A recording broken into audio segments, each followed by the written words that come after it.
نو دا اعتراض کول چې یاره مولا څه وکړل او یاره مدرسې والا چېرته یو ډاکټر جوړ نه کړو، مدرسې والا چېرته یو انجینیر جوړ نه کړو، د مدرسې والا چېرته یو وکیل جوړ نه کړو، یو ساینسدان یې جوړ نه کړو. نو زه به ته د دې جواب ډېر زیات ایزي دی، دا ډېر اسان دی. د هر چا خپل کار وګوره، په دې خبره باندې ځان پوه کړئ، د هر چا خپل کاري، هر سړی خپل کار کوي. د دې مثال داسې دی لکه فار ایگزامپل زه په پېښور کې یو میډیکل کالج دی، زه ورشم کې ایم سي ته، کوم چې میډیکل کالج دی، دغه کې ایم سي والا ته زه وایم چې یاره دا تاسو څنګه عجیبه خلک وایي دومره غټه اداره هم ده، تاسو د اوسه پورې یو انجینیر پیدا نه کړو. نو هغه به ما ته ووایي چې راشه تاله موږ د ستا د مزغو علاج وکړو. دا میډیکل کالج دی، په دې کې انجینران نه پیدا کېږي، په دې کې ډاکټران پیدا کېږي. دا د ډاکټرانو د پیدا کولو ځای دی. یا مثال زه تاسو ته بل اگزامپل درکړم، زه یو انجینرینګ کالج ته ورشم او هغوی ته دا خبره وکړم چې یاره دا ستاسو څومره غټه اداره ده د انجینرینګ، عجیبه خلک یې وایي تاسو د اوسه پورې یو ډاکټر پیدا نه کړو.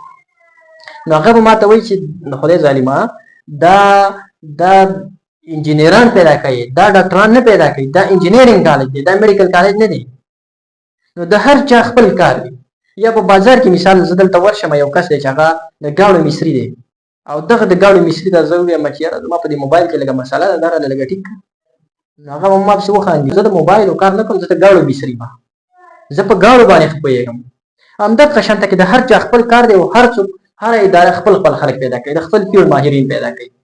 مدرسې چې دي، د مدرسو د جوماتونو کار دا دی چې هغه د دین علما پیدا کړي، د دین پوهان پیدا کړي، علما، او په هغه کې هغوی کامیاب روان دي.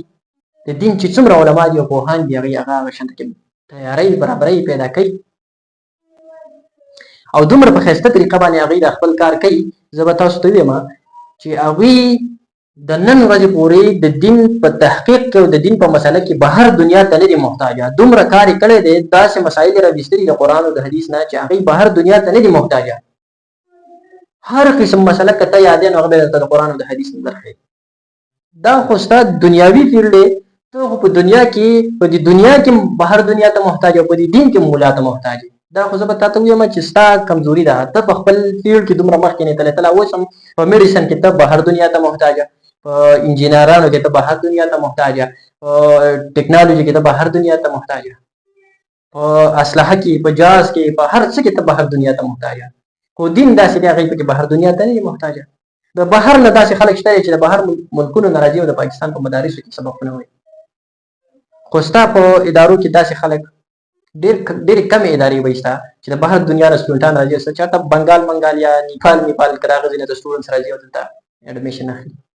نو دا خبره کول مدرسو یو اے سی تیار نه کړو، یا یو ډي سی تیار نه کړو، یا یو انجینیر او ډاکټر او وکیل پیدا نه کړو، دا د عقل نه ډېره جدا خبره ده. د مدرسو کار معلوم دی، د یونیورسټۍ کار معلوم دی، د میډیکل کالج کار معلوم دی، د انجینرینګ کالج کار معلوم دی. هر چا خپل کار دی او هغه خپل خلک هغوی پیدا کوي، او د مدرسو چې کوم کار دی هغه هغوی په خپله طریقه باندې کوي او ښه برابر روان دي. خو ستا چې کوم کار دی په هغه کې لا